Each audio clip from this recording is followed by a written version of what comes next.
بسم الله الرحمن الرحيم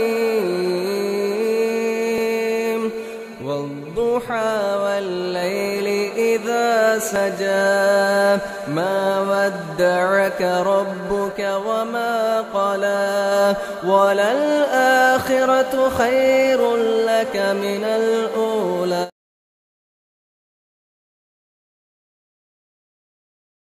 بسم الله الرحمن الرحيم. عن أبي هريرة رضي الله عنه أن رسول الله صلى الله عليه وسلم قال: حجبت النار بالشهوات وحجبت الجنة بالمكاره.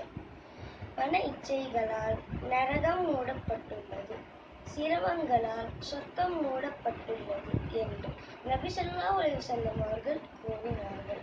அறிவிப்பவர் Abu Hurairah ரலியல்லாஹு அன்ஹு. நூல் புகாரி 6487.